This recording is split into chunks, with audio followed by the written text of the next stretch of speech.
প্রত্যেকটি সাংবাদিক বলছে যে ভাই আপনি আমাদের সঙ্গে কাজ করেন, এত ইন্টারভিউ নিচ্ছে, এত সাংবাদিক ক্যামেরা ধরছে আমার মুখে যে আপনি পাবনাতে কবে আসছেন ভাই, আপনি আমার সঙ্গে কাজ করেন। আপনারা এই ভিডিওর ফুটেজ দেখবেন, অনেক মানুষ আছে, অনেক কিছু দেখার আছে।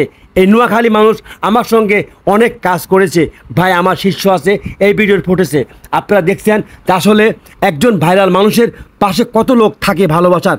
বন্ধুরা, ডিসকভারি আকরাম বাড়ি পাবনাতে, ঢাকাতে আসছি। এই ঢাকা আসার পরে দেখেন কত ক্যামেরা আমার সঙ্গে আমার পাশে আছে। হাই হ্যালো বন্ধুরা, এই ভিডিওটা শেয়ার করে দেন।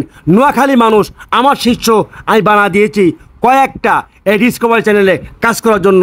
এই জন্যই সাংবাদিক, প্রত্যেকটি সাংবাদিক আমার সঙ্গে বলছে যে ভাই আপনি কীভাবে শিখাইলেন এই নোয়াখালী মানুষের ডিসকভারি চ্যানেলে কাজ করার মতন, আপনি শিষ্য হয়ে গেল। হয় আলহামদুলিল্লাহ, শত শত ক্যামেরা আমার সম্মুখে আছে।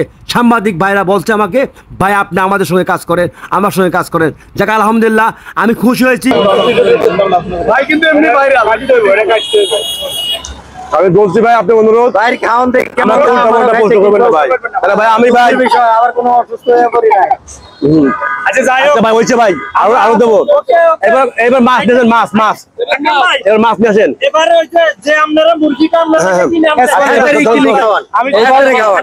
এবার দে স্পন্সর ভাই ভাই আপনি মুকান ভাই এক মুকে দেন ভাই। এই যে ভাই এই দেখেন এখন হচ্ছে আমাকে যে স্পন্সর করছে জসিম ভাই, জি জসিম ভাই, বাড়ি নোয়াখালী। এখন যেহেতু উনি আমাকে বলছে আপনার উস্তাদ, আমার উস্তাদ, তা আমি ডিসকভারি আকরাম উস্তাদ যন্ত্রণার শীর্ষ জসিম ভাই নোয়াখালী আই পাবনার ভাই, একটু আপনি খায় দেন। আচ্ছা আপনি আসছেন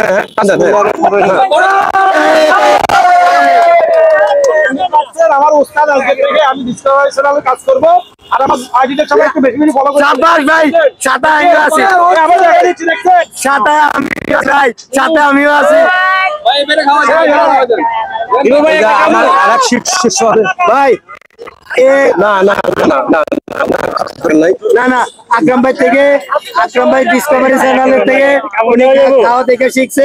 আমি আকরাম ভাই থেকে দেখা আমি খেলাম, এতে মনে আছে তাতে কোনো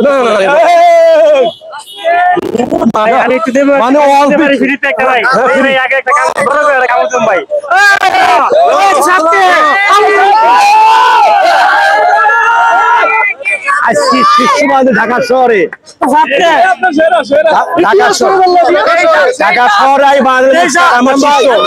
আপনি সাধারণ মানুষে খাওয়াইতে পারছেন, এটা মনে করেন আপনি কি মায়া লাগাই দিচ্ছেন। আপনার বক্তব্যটা আমিও কাঁচা মুরগি খাইলে। হ্যাঁ আমার শিষ্য সবাই। আচ্ছা আল্লাহ হাফেজ।